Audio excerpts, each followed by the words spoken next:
Ito na yung solusyon mga boss sa puzzle na ating pinost. Alright, sulong dito ang puti, talo ang itim. Kung titingnan, medyo ipit ang puti, no?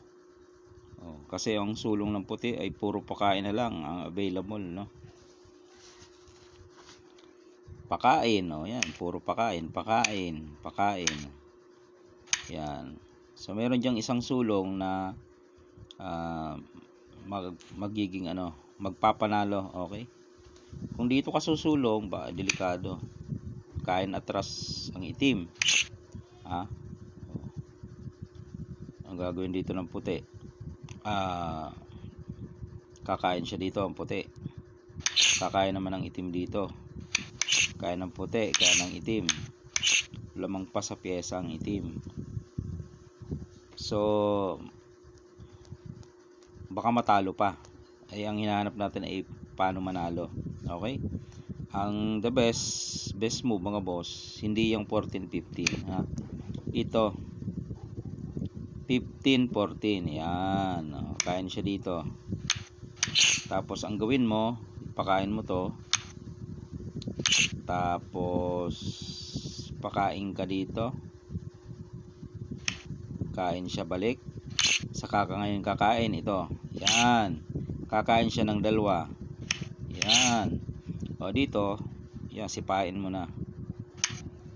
Kain ka ng 1, 2, 3, 4. Yan. 3 versus 2. Di syempre, magsasacrifice siyang itim para makadaan to.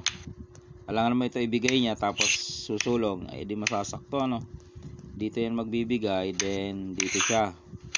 Dadama ka naman ngayon. Susulong siya dito. Paano mong gagawin? Dito ka lang. Yan. So may mga option pa siya dito. Pwedeng dito, pwedeng mag-sacrifice. Yan. Kung dito kasi siya agad, lalagay mo lang dito. Saan siya titira? Pag dito siya dumama, papakain mo lang yan. Talo. Pag dito naman siya tumira, pakain mo lang yan. Sakto. Yan sakto Ubos, di ba? Balik natin. Yung nag-sacrifice. Okay, sacrifice. Dito siya, dadama ka. Dito siya, dito ka lang. Okay, tapos dito siya, dito ka lang. Talo na, Pag sumabay, dito, ikain mo.